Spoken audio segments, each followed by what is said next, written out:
12:31, muy buenas tardes. Hoy es un viernes de muchas noticias. Caracol, el caso Colmenares mantiene la atención nacional. Los tres principales testigos contra Carlos Cárdenas están en la cárcel porque supuestamente dijeron mentiras en el proceso. Pero surgen nuevas preguntas por las declaraciones de uno de ellos, quien afirmó que participó de la golpiza a Colmenares. Bueno, y también tenemos los detalles del plan terrorista de las FARC en Bogotá, que fue desmantelado por la policía, y de la polémica mundial por la confesión del ciclista Lance Armstrong, que aceptó que se dopó. Aceptó que se dopó en una entrevista a Oprah Winfrey, pero arrancamos con el caso Colmenares. Julián Ríos y Rocío Franco están siguiendo de cerca esta información. Empezamos con usted, Julián, para preguntarle qué es lo último frente a todo este polémico caso. Bueno, finalmente después de esta agitada jornada judicial, los tres testigos pues finalmente ya pasaron su primera noche en una cárcel. Dos de ellos fueron enviados a la cárcel Modelo y uno a la cárcel de La Picota, pero durante el cubrimiento de estas audiencias durante el día de ayer en el complejo judicial de Palo Quemado, lo que observamos es que pensábamos que estas personas iban a arrepentirse, pero por el contrario, estos tres testigos, incluso durante algunos recesos y a la salida de las audiencias, se ratificaron en sus versiones y dijeron que sí habían visto ese presunto asesinato.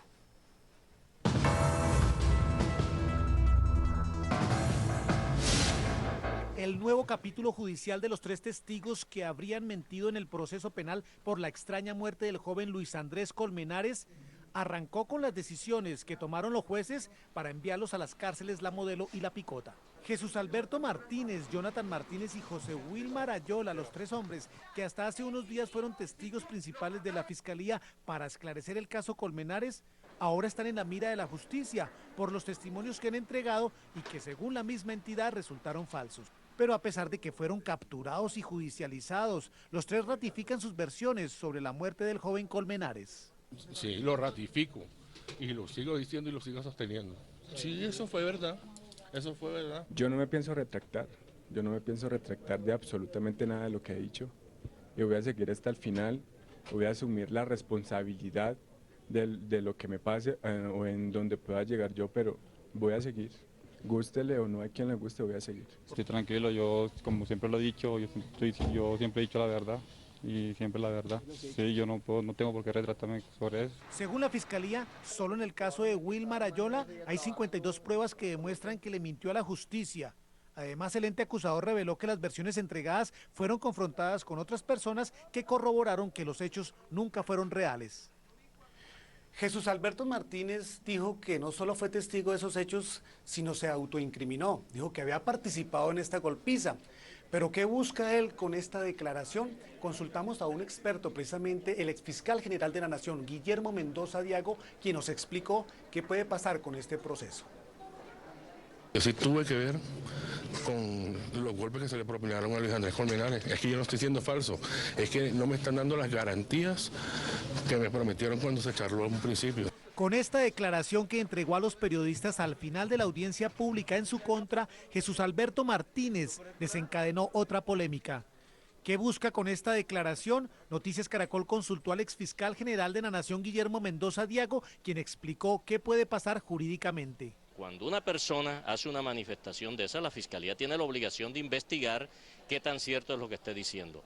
Ahora, si la Fiscalía llega a establecer que en realidad está diciendo la verdad con la última manifestación, tiene que formular la imputación y seguir el proceso correspondiente. La duda también es si esta declaración podría darle un principio de oportunidad a Jesús Alberto Martínez, y esto explicó el exfiscal. Si esta persona pretende beneficiarse más allá de una simple rebaja de penas, no lo va a conseguir. Aquí no puede haber, en caso tal de que la Fiscalía adelante investigación y le haga formulación de imputación, no puede haber bajo ninguna circunstancia principio de oportunidad. Mendoza Diago explicó que si el testigo acepta cargos ante un juez podría recibir hasta una rebaja del 50% en la pena. Y habrá un suspenso precisamente. Dentro de 30 días la Fiscalía General de la Nación presentará una acusación contra estos tres testigos. Es la información aquí desde el norte de Bogotá. Julián Ríos, Noticias Caracol. Julián, muchas gracias. Y otro de los protagonistas del proceso penal que hoy está cuestionado es el fiscal Antonio Luis González. Él fue quien presentó ante los jueces a los tres testigos que hoy están presos por supuestamente haber mentido. Rocío Franco acaba de hablar con el fiscal y nos cuenta qué dijo. Rocío, adelante, buenas tardes.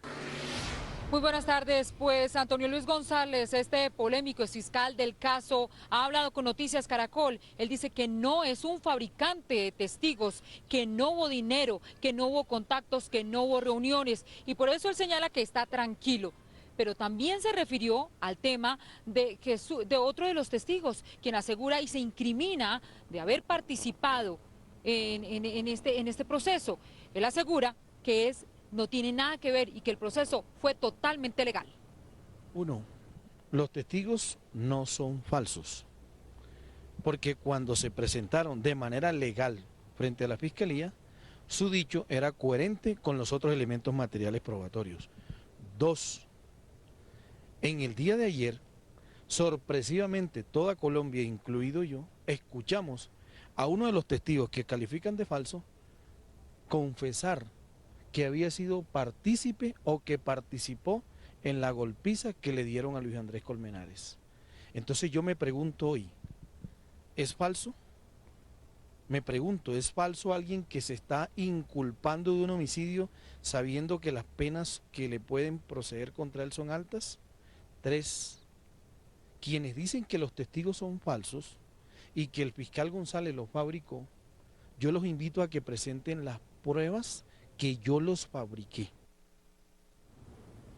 Él ha asegurado que cada vez que se va a tomar una decisión importante en este caso, cuando él era el fiscal, ocurre algún escándalo y dice que todo se atribuye a que hay un interés de impunidad en este caso. Él ha anunciado que va a interponer acciones judiciales en contra del abogado Jaime Granados porque considera que él lo ha injuriado en el sentido de decir que él es un fabricante de pruebas. Esto es todo desde el occidente de Bogotá. Rocío Franco, Noticias Caracol.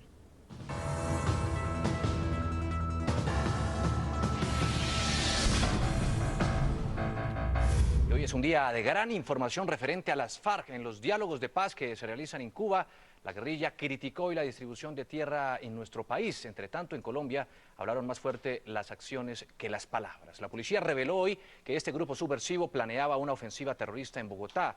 El propio ministro de Defensa se pronunció sobre el tema y estamos cubriendo esta noticia desde todos los ángulos. Primero vamos en vivo con Luz Helena Ramos. Luz Helena, usted tiene los detalles de este plan que se estaría fraguando aquí en la capital del país por parte de las FARC. Adelante. Así es, Juan Diego. Mire, se trata de la operación Destello, a través de la cual, o que llevó a las autoridades, a la policía, a una población de Cundinamarca. Allí ellos encontraron una caleta que contenía material importante con el que se pretendían realizar diferentes actos terroristas aquí en la capital del país. Entre lo que se encontró estaban 250 kilos de ANFO, que según lo que conversamos hace unos minutos con expertos antiexplosivos, incluso el mismo general de la policía nos ha dicho que puede alcanzar o puede afectar entre 300 y 500 metros a la redonda, y que es un poco más de la cantidad que se utilizó en el ataque al Club El Nogal. Esto para que podamos entender un poco la dimensión y también el poder que tiene este tipo de explosivo. Este es el momento en el que miembros de la policía encuentran en zona rural del municipio de La Palma, en Cundinamarca, una caleta que contenía 6 granadas artesanales, más de 15 metros de cordón detonante y 250 kilos de ANFO. Este es un explosivo de alto poder destructivo. Aquí hay 250 kilos, lo cual podría generar la pérdida de vidas humanas y obviamente una afectación de la población civil. Durante el allanamiento, también las autoridades hallaron 3 mapas de sitios en los que las FARC pretendía realizar atentados terroristas en Bogotá. Especialmente la Escuela de Cadetes de Policía General Santander, la Escuela Militar de Cadetes y la Escuela de Formación de Suboficiales de la Policía Nacional. El alto oficial dijo que este plan terrorista tendría que ver con el fin de la tregua unilateral de este grupo guerrillero. Lo más probable es que, de acuerdo a los elementos de inteligencia, hubiesen sido empleados después del 20 de enero. Según la policía, Luzgeni Hernández, alias La Caponera, cabecilla del Frente 22 de las FARC, sería la responsable de este plan de la guerrilla en la capital. Bien, y sobre lo que pretendían las FARC con esto que se incautó, con todo este material que se incautó, se refirió también hace unos minutos el ministro de Defensa, Juan Carlos Pinzón, cuando le preguntamos si este material iba a ser utilizado después del 20 de enero, fecha en la que supuestamente se acaba el cese al fuego por parte del grupo guerrillero. Que en el país han seguido ocurriendo hechos de terrorismo. Esta organización no honró lo que ellos mismos plantearon de no hacer ningún tipo de actividad criminal, mantuvieron sus actividades de narcotráfico, subcontrataron eventualmente a otras organizaciones criminales y lo que hemos visto es que están tratando de elevar sus intenciones terroristas. Y tocamos otros temas con el ministro de Defensa. Él habló también de la captura de 2 militares. Esto fue en el departamento del Valle con coca al interior de un carro particular. Habló duro, pues dijo que este no es el primer caso que se presenta al interior de tráfico de droga al interior del ejército. Ellos merecen un castigo ejemplar. Por eso serán perseguidos por la justicia y habrá toda la colaboración para que sientan todo el peso de la ley. Es inaceptable cualquier comportamiento de ese estilo. Lo que corresponde es que les caiga todo el peso de la ley y serán responsables por los delitos que hayan cometido. Si cometieron delitos en otro lado, pues tendrán que pagar y responder por esos delitos donde corresponda. En otros hechos judiciales, la policía capturó al máximo cabecilla de la banda criminal Renacer del Chocó, que se dedicaba a realizar extorsiones y también tenía alianzas con grupos guerrilleros como las FARC y el ELN. Fue capturado en Medellín Elber Alejandro Ávila, alias El Ratón, y también en la vía Tumaco-Pasto se capturó al máximo cabecilla de la columna Daniel Aldana de las FARC, alias Willington. Él se encontraba con otros 2 guerrilleros más colocando cilindros a unidades de la policía que pretendían pasar por esa misma ruta. La información que les podemos entregar hasta ahora desde el sur de Bogotá. Luz Elena Ramos, Noticias Caracol. Luz Elena, muchas gracias. Y mientras eso pasaba aquí en Colombia, en Cuba, hoy la guerrilla criticó la distribución de tierras en nuestro país. Diego Fajardo está en La Habana y este es su informe. Una tibia respuesta al frustrado plan terrorista de las FARC en Bogotá y un nuevo ataque a las reformas agrarias y de tierras impulsadas por el gobierno marcaron el reinicio de las conversaciones de paz aquí en La Habana, Cuba. A Andrés París le preguntamos si los explosivos encontrados por la policía en La Palma, Cundinamarca, para atentar contra varias escuelas de formación, eran el comienzo premonitorio de lo que vendría después del 20 de enero, cuando termina la tregua unilateral decretada por las FARC. París respondió: nosotros nos negamos a responder ese tipo de preguntas de intervención. No tenemos información de lo que se está desarrollando en esa noticia. En su intervención de hoy, las FARC denunciaron que varias multinacionales estarían comprando grandes extensiones de tierra en el Meta y el Magdalena, con la intención, dicen, de producir biocombustibles. Porque resulta que ahora los productos agrícolas no son para resolver el problema de desnutrición y de hambre, sino que la idea con la agroindustria consiste en generar agrocombustibles para alimentar maquinarias, carros y aviones. Sobre los mecanismos que se utilizarían para refrendar unos eventuales acuerdos de paz, las FARC aseguraron que en los próximos días harán un pronunciamiento oficial. Desde La Habana, Cuba, Diego Fajardo, Noticias Caracol. También hay noticias hoy sobre nuevas acciones terroristas de la guerrilla del ELN. En las últimas horas, las autoridades confirmaron que los subversivos secuestraron a 5 empleados de una empresa minera, entre los que hay 3 extranjeros. Vamos en vivo con Carlos Barragán, que nos tiene la ampliación de esta noticia que ocurrió en el departamento. Él está en el departamento del Meta, en donde se encuentra justamente el comandante de las fuerzas militares, general Alejandro Navas. ¿Qué es lo último, Carlos? El secuestro se produjo sobre las 5 de la mañana y 15 minutos, cuando al menos 25 guerrilleros del Ejército de Liberación Nacional llegaron a este campamento ubicado en el sur del departamento de Bolívar. Se llevaron, como usted lo señalaba, 5 personas, 2 peruanos, 2 colombianos y un ciudadano de origen canadiense. El comandante de las fuerzas militares dijo que hay un grupo muy importante de la segunda división del Ejército y de la policía ya allí en el sitio buscando a los secuestrados y a los secuestradores. Según el comandante de las fuerzas militares, el secuestro fue perpetrado por guerrilleros del ELN en un campamento minero en el sur de Bolívar. Irrumpieron un grupo de 20-25 bandidos del ELN, raptando, secuestrando a 5 personas, entre ellos un canadiense, 2 peruanos y 2 colombianos.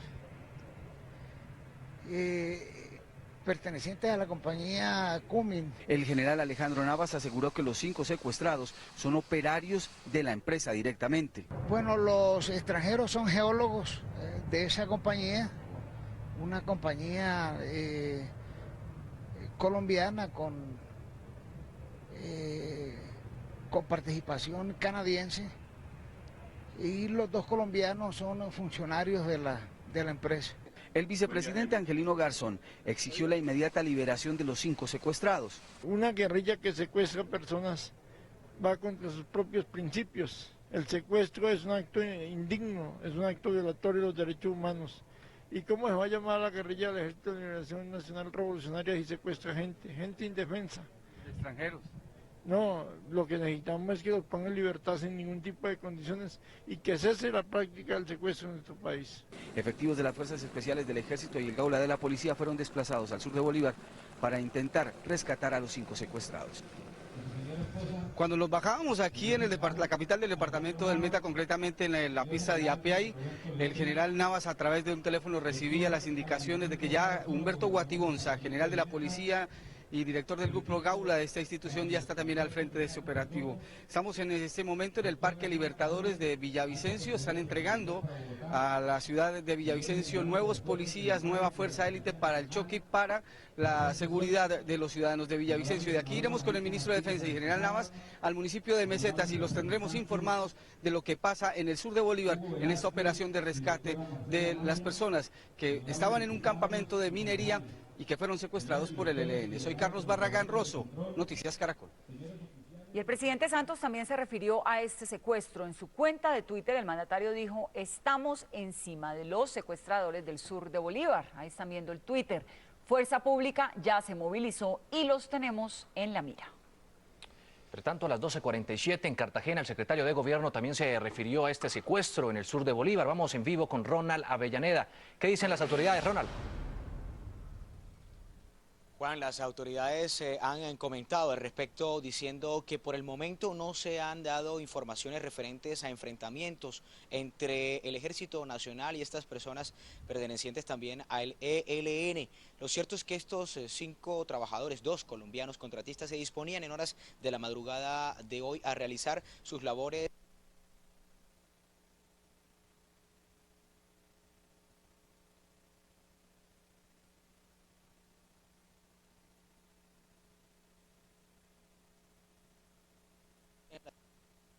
Departamento de Bolívar. Ellos salieron a hacer su labor de trabajo y fueron retenidos por estas 8 personas y ya tenemos por parte de nuestro Ejército Nacional el Batallón de Selva número 48 haciéndole el seguimiento y haciendo operativos para dar con la captura de estos señores y la liberación de los secuestrados. Caracol Noticias tiene ya la identidad de los 2 colombianos. Se trataría de William Batista, contratista de esta empresa, y Alexander López, quien sería presidente de la Asociación de Mineros de Tequicio, otra población cercana de la zona rural del departamento de Bolívar. Estas 2 personas acompañaban a los extranjeros, a los peruanos y al canadiense a realizar estas labores allí, guiarlos por la zona cuando fueron sorprendidos por el grupo armado ilegal. Y vamos a un tema de gran polémica nacional. Ya son 29 las personas heridas y 4 los caballos muertos en las corralejas de Sincelejo, Sucre. Pero mientras algunos están preocupados por la violencia en esta fiesta, otros aseguran que se trata de un evento de gran tradición local. Así es la fiesta brava. Cada tarde se lidian 40 toros de 400 kilos cada uno.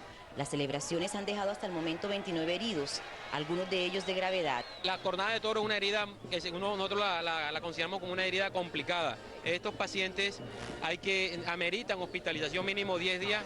La realización de estas fiestas ha generado en el Consejo una aguda polémica. Este año los cabildantes dieron un duro debate en defensa de los animales, pero el proyecto fue objetado y la celebración siguió su curso. Se pueden mejorar en muchos aspectos, maltratarla menos con la garrocha, que las venderías sean menos crueles y que en verdad entre a la plaza gente que se dedique a la lidia del toro bravo. El periodista Alex Marimón asegura que cada día llegan más visitantes a vivir esta tradición. Vemos que hay gente de todo el país gozando la fiesta del 20 de enero. Mientras los organizadores afirman estar abiertos a que se reduzcan los riesgos propios de este espectáculo, entre tanto aumentará el número de heridos y animales sacrificados en nombre de la fiesta brava. Tradición versus crueldad es lo que se preguntan algunos. En Medellín también hay polémica por el inicio este sábado de la temporada taurina. Aunque hace algunos meses se había planteado la posibilidad de hacer las corridas sin la muerte del toro, los animales seguirán siendo sacrificados en la arena. Juan Pablo López, ¿qué dicen los promotores y qué dicen también los detractores? Hola Juan Diego, buenas tardes. La pelea es larga, llevan varios años en esta misma polémica. La polémica está en que los promotores de la Feria Taurina de la Macarena, que comienza mañana aquí en Medellín, dice que se trata de un acto cultural e histórico y que además están protegidos por la Constitución Nacional, pues el 30 de octubre ya los alcaldes y los concejales habían tratado de hacer un proyecto de acuerdo para terminar con la crueldad en estas corridas, pero el 30 de octubre la Corte Constitucional expidió una sentencia que le quitaba estas facultades a los consejos y a las alcaldías. Por su parte, de las personas defensoras y protectoras de los animales dicen que se trata de tortura, que no tiene otra palabra, es tortura lo que se hace en este tipo de espectáculos. La Feria Taurina de la Macarena es una de las más importantes del país. Comenzará mañana sábado y se extenderá hasta el 16 de febrero. Sus promotores defienden la fiesta brava como un acto cultural protegido por la Constitución Nacional. Y esto tiene un arraigo cultural, un arraigo histórico, tiene todos los contenidos de ética, de estética, que en conjunto conforman su carácter de arte. Sin embargo, organizaciones protectoras de los animales anunciaron actos simbólicos simultáneos a las corridas. Las corridas de toros son un acto totalmente cruento, donde se hace de una forma sanguinaria. El alcalde de Medellín y los 21 concejales habían planteado hacer corridas sin la muerte del toro, posibilidad que les fue negada por la Corte Constitucional. Este fallo de la Corte Constitucional de ahora del 30 de octubre puso un poco más de orden. Es el quinto fallo de la Corte que avala la ley 916 de 2004, que es la ley que reglamenta la actividad taurina. Entre tanto, la polémica sigue. Para algunos, las corridas de toros en Medellín hacen parte de una tradición histórica y cultural. Para otros, son actos de tortura.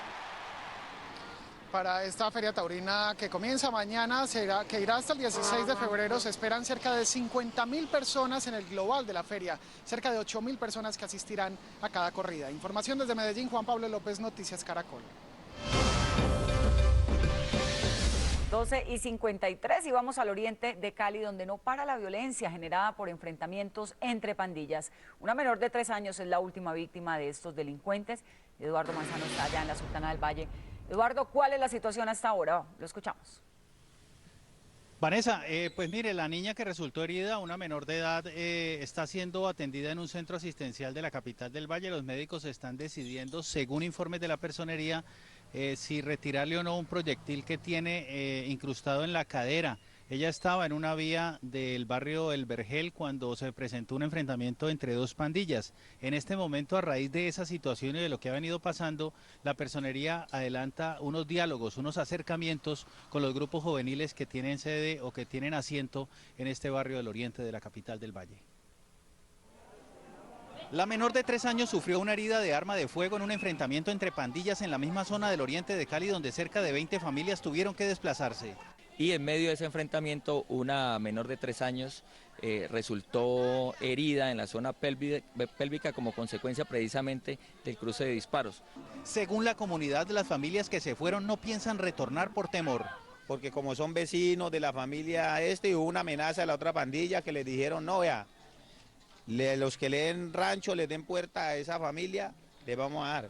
Esta casa que fue atacada a bala permanece custodiada por la policía. Hoy se inició un acercamiento con la primera de las 16 pandillas que hay en el sector. Para establecer acuerdos de amistad y acuerdos de convivencia que permitan levantar fronteras invisibles y desarticular estos grupos juveniles. El diálogo se adelantará con cada uno de los grupos para frenar el desplazamiento interno que han generado los enfrentamientos.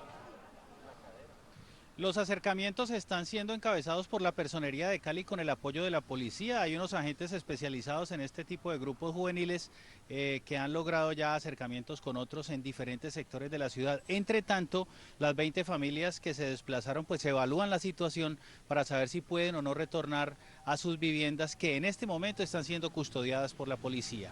En Cali, Eduardo Manzano, Noticias Caracol. Muchas gracias, Eduardo. Y no se despegue de Noticias Caracol. A la 1 de la tarde les mostraremos el estado de los embalses, donde se genera la mayor parte de la energía del país. ¿Hay motivo para preocuparse? ¿Nos quedaremos sin agua en los próximos días? Les tenemos las respuestas. Estuvimos en las entrañas de un complejo energético.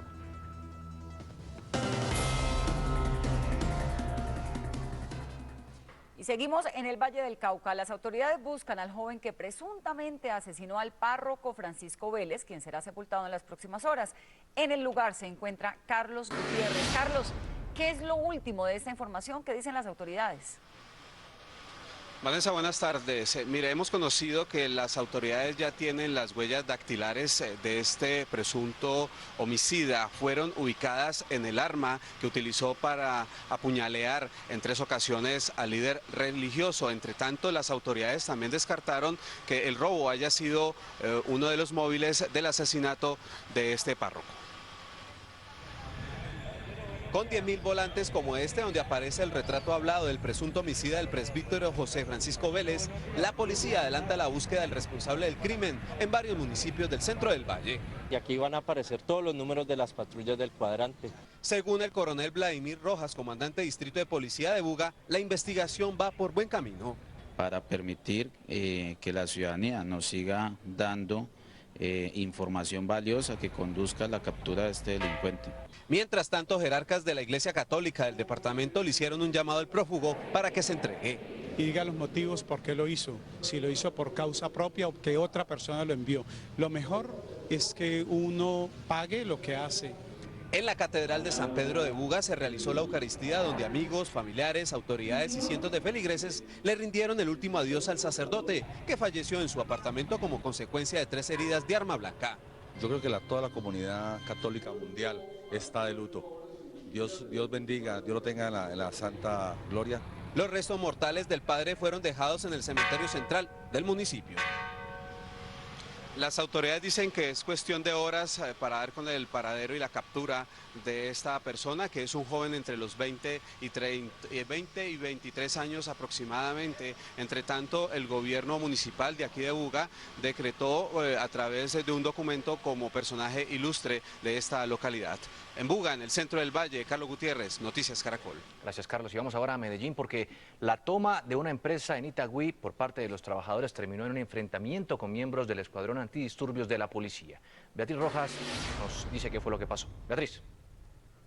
Juan Diego, buenas tardes. Pues mire, todo empezó hace 4 meses. Estos trabajadores estaban pues desde hacía más de 25 años algunos en esta empresa. El jefe, pues el patrón o el dueño de esta empresa tomó la decisión de terminar. Dice que porque se quebró, es la información que tenemos, y les dijo a sus trabajadores que no irían más, que no trabajarían más, que volvieran al día siguiente por la liquidación. Pues los trabajadores se dieron cuenta que lo que pretendía este señor era irse de la ciudad y montar otra empresa en otro lugar y dejarlos así. Ellos lo que hicieron entonces desde hace 4 meses atrás fue tomarse la empresa y quedarse a vivir allá. Más de 40 personas vivían en este lugar desde hacía unos 4 meses. Hablamos pues con las autoridades que llegaron hasta este punto a sacarlos pues a la fuerza porque no querían desalojar. Luego de los enfrentamientos que se presentaron allá, porque personal del ESMAD trató de sacarlos a la fuerza y las autoridades también, pues hablamos con ellos y esto fue lo que nos dijeron. Lo real es que ha sido un atropello por parte de la fuerza pública, lo que nosotros llamamos el uso desmedido de la fuerza. Esperamos que con el nuevo comandante que venga al área metropolitana, negociar con él para que no nos vuelva a mandar el ESMAD a los conflictos laborales. Esto es un conflicto laboral, nosotros no somos terroristas, nosotros no estamos armados. Ellos tomaron la decisión de quedarse allí porque desde hacía 6 meses no les pagaban ni salario, ni cesantías, ni la salud. Entonces, pues como no les pagaban, tomaron la decisión de tomar la fuerza por sus propios medios. Además de eso, no solamente ellos resultaron agredidos, también la prensa, quienes la policía empezaron de inmediato a tratar de sacarnos para que no cubriéramos la noticia. En Medellín, Beatriz Rojas, Noticias Caracol. Beatriz, muchas gracias. Continuamos, la policía capturó a 6 funcionarios y exfuncionarios de Tenerife, en el departamento de Magdalena, entre ellos 2 exalcaldes, el tesorero y el secretario de gobierno de ese municipio. Según las autoridades, los servidores públicos iniciaron contratos ficticios para suministro de combustible, mantenimiento de vías y construcción de colegios, pero nunca fueron ejecutados. Las irregularidades en la contratación habrían causado un detrimento de 1.200 millones de pesos.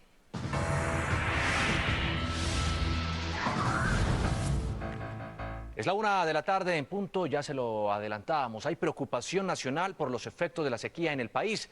El tiempo seco de las últimas semanas en Colombia ha reducido dramáticamente el nivel de los embalses. Noticias Caracol viajó a las entrañas de la sala de máquinas de la hidroeléctrica de Guatapé, esto es donde le miden el pulso precisamente a los embalses del país. ¿Nos quedaremos sin agua? Esa es la gran pregunta. Este es el informe.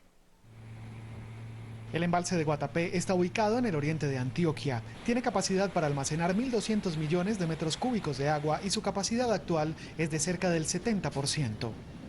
Esta es la represa de Guatapé, la más importante en el departamento de Antioquia. Donde nosotros estamos, el agua debería estar 2 metros por encima de nosotros. Este es uno de los efectos del tiempo seco de las últimas semanas en Colombia. Luis Alejandro Camargo es el gerente general de EXEM, la empresa encargada de operar y monitorear la generación de energía en el país. Su pronóstico es positivo. Actualmente el país cuenta con las reservas suficientes de tipo hidroeléctrico para atender la demanda durante el verano que termina en marzo de este año.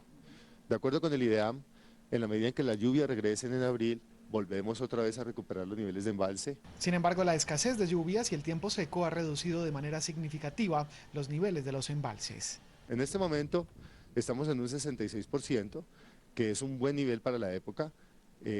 Se puede reducir aún más ese nivel en febrero y marzo. Sistemas alternativos de generación de energía entrarían a operar en caso de presentarse una sequía. Además es importante tener en cuenta que contamos con plantas de generación térmica de carbón, gas natural y aún combustibles líquidos que pueden atender hasta la mitad de la demanda que requieren los colombianos. Esta es la casa de máquinas de la central hidroeléctrica de Guatapé. Desde aquí se generan 560 megavatios de los cerca de 8.500 que necesita el país cada hora. En Guatapé habría reserva hídrica para seguir generando energía durante un año, un buen tiempo para descartar por el momento la posibilidad de un racionamiento como el del año 92. Bueno, ojalá así sea. El presidente Juan Manuel Santos se convirtió en el primer mandatario latinoamericano en utilizar el nuevo sistema de videoconferencia Google Hangout. Se trata de una herramienta que permite que hasta 15 personas se encuentren virtualmente desde diferentes lugares del mundo. Hoy seleccionó a un grupo de colombianos que han triunfado en diversos escenarios y miren cómo funciona la cosa. Las redes sociales se han convertido para el presidente Juan Manuel Santos en una herramienta poderosa en la tarea de dar a conocer la gestión de su gobierno. Hoy incursionó en un nuevo escenario, Google Hangout. Reunió a 8 colombianos destacados en el mundo, en distintas áreas, científicos, empresarios, ingenieros y deportistas, que considera deben ser imitados. Muchos, miles, millones de colombianos logren ese mismo objetivo, convertirse en los mejores del mundo. Eso es algo que para el país sería maravilloso. Para Santos, el Twitter es otra herramienta clave. Lo usa todos los días incluso para enviar mensajes a otros gobiernos. Estamos promoviendo en la próxima cumbre América Latina-Europa que se haga un llamado para que la ONU retome discusión tratado regulación de armas.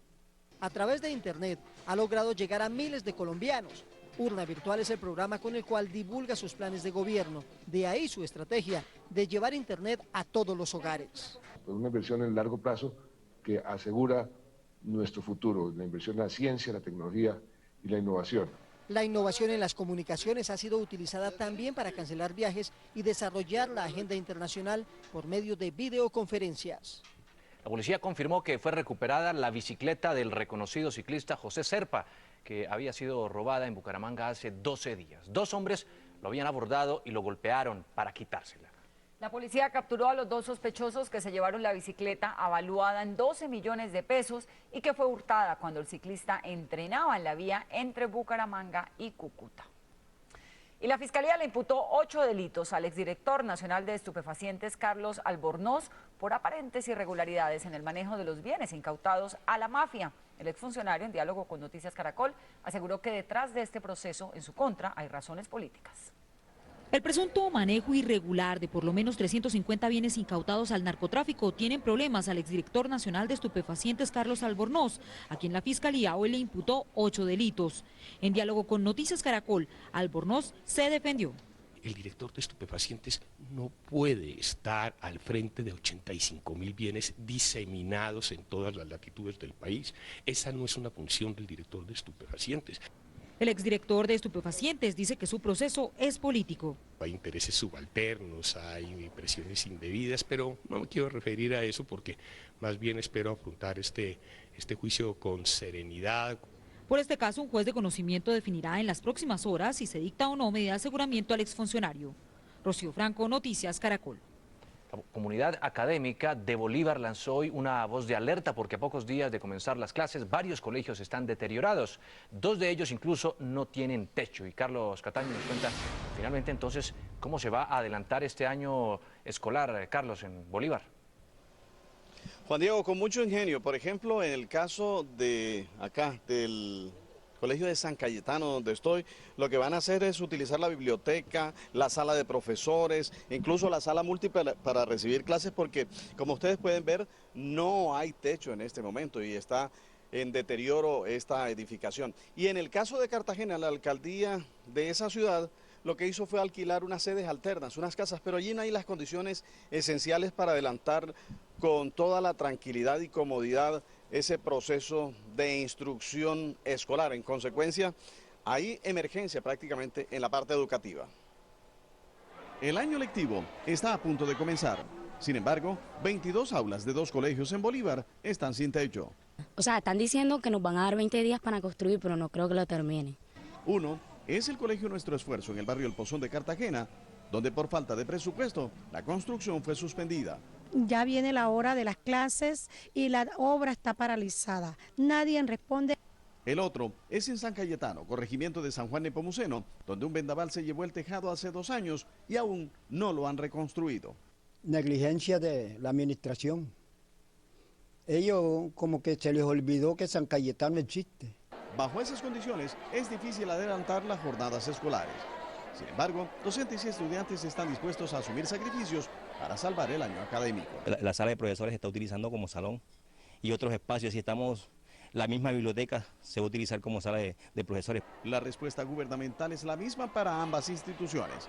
Este año se normalizará la situación. Pero no solo son estos 2 casos. Por lo menos se reportan otros 20 en el sur del departamento de Bolívar, donde hay colegios sin techo o en extremo estado de deterioro. Por el momento es toda esta la información. Sigan ustedes en estudio.